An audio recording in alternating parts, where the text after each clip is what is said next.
is up, all my dorks, nerds, geeks, and gamers? You're watching a brand new episode of Wet Ink on Dorkston. Today we're going to be talking about God of War 2018. I told you I was going to pick this one up from eBay, guys, and it finally happened. Number 1 and number 2 out of a 4-issue series, so we'll be doing part 2 with the last two issues later on.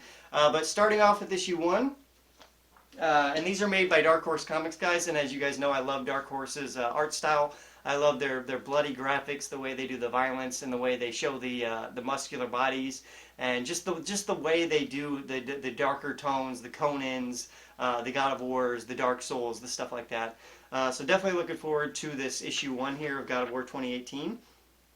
So right off the bat, before we get started, I am enjoying this one way more than I did Fallen God, for the simple fact that this one dives more into the actual storyline of the games. We're actually getting a bit more backstory on Kratos and Atreus' relationship as father and son. Basically, these first few pages are Kratos basically bossing Atreus around, saying he's not worth anything and that he's only around because his mother keeps him around. Very dark, very brooding, not something you would expect from the Kratos we saw in the video game, but that would make sense because to see him at this point before the game even starts, by bossing Atreus around and telling him he's not worth much and all this. And you can even see it here in this panel here with the axe down. Atreus is very depressed that his dad does not like him, and that his dad does not approve of his actions as a child and what he's doing. So we cut to Kratos basically telling Atreus, go gather some wood, go get this around, do this and that, do these chores, do what you're told. Atreus says, okay, I will, even though he's sad about it, he does what he's told. We then cut to Kratos, who is in the woods searching for food. He's going hunting, and he basically gets attacked by these wolves, which is a very awesome scene. And then there's also these trolls around as well, and he basically is at this point in his life, kind of like what he was with Fallen God, where he's trying to get rid of the rage, he's trying to drop it all, and he's trying to be peaceful for what he can be. So he basically is refusing to fight the trolls, he's refusing to fight the wolves, but yet they're still afraid of him, so they leave him alone anyway to begin with. At that point, Kratos thinks he's safe, so he's walking back through the woods here, and that's when this giant freaking bear with these giant freaking claws, bloody claws I might add, are attacking this old man in the woods, and he's speaking he's speaking like this Viking language with runes and all that stuff. And Kratos basically stumbles upon this, and he sees this man just getting mauled by this bear here, absolutely destroyed. And Kratos is basically like, do I step in? Do I not step in? Eventually his rage gets the better of him, and he does end up attacking the bear. So he goes full attack mode, just like we saw in God of War Fallen God, when he attacked that hippopotamus. Yeah, he just goes full on attack mode. He grabs its top jaw, its bottom jaw, in a move we've seen Kratos do many times. Like I said, just like he did with the hippopotamus, just like he did with the crocodile that he fought in the Fallen God series. He rips this bear's mouth wide open, rips the top of his head clean off, and Kratos destroys this bear. At that point, the old man is still alive, and he's basically just like mumbling under his breath of what happened here. And Kratos basically thinks nothing of it. He says, okay, the bear's dead. I'm going to go back home and finish my chores and see what Atreus is up to. And that's when he goes back home. And at the same time, these eldermen who are dressed up, I'm going to call them druids because I know they're druids 100%, because they do end up transforming into these bears eventually. But they're wearing like these bear skins, they got these skulls on their heads, and they almost kind of look like Kratos in a sense. This one guy with the scar over his left eye here looks a lot like Kratos if he was in that Viking style to begin with. So it's very intriguing to see where they're going to take this. And of course, these guys aren't speaking English like Kratos and Atreus would be speaking. They're speaking in a runic tone, a tone I cannot understand and read. So it's very confusing to me to even know what these guys are thinking or saying. But yeah, Kratos goes back home, picks up Atreus, and he's not in a good mood, let's just say that. As always, he's basically telling Atreus, leave me alone. Thanks for doing your chores, but it doesn't really matter, blah, blah, blah. So maybe we should go find your mom and see what she's up to. Just then he hears a snap in the woods. He turns around, and these druid guys are now at his property, ready to fight Kratos. And at that time, the druids look all mad. They're yelling. Kratos has no idea what they're yelling about because they do not speak the same languages. And then the druids turn into the bears, And boom, it is a fight from there at the end of issue 1 with Kratos and Atreus versus the Druids to start off the first issue of issue 1.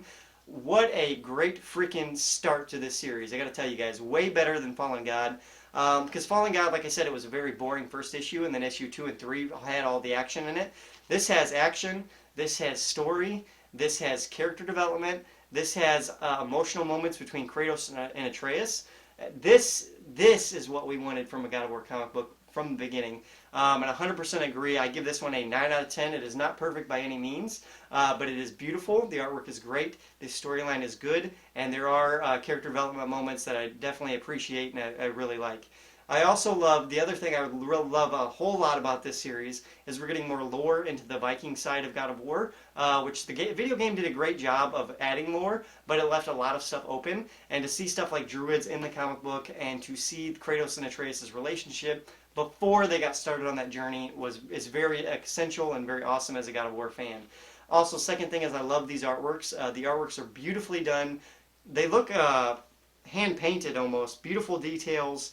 And it fits perfectly in the God of War universe. So that is issue 1, 9 out of 10. Moving on to issue 2 of the God of War 2018 Dark Horse Comics series set.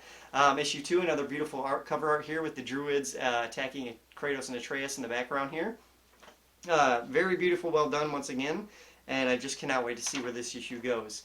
So we start right off the bat into this fight with the Druids and Kratos and Atreus. Kratos jumps right in, protecting Atreus from this first Druid, and he goes in for some punches, and we get some punches back and forth between the Druid and Kratos, on the face, on the stomach, and the ribs, everything you could think of.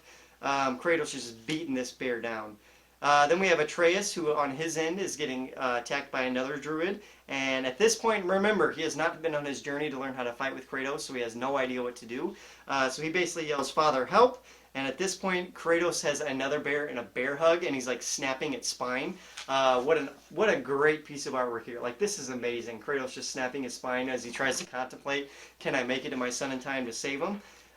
So yeah, Kratos throws this bear, he runs over there, he's just destroying bears left and right until the point where he gets hit down.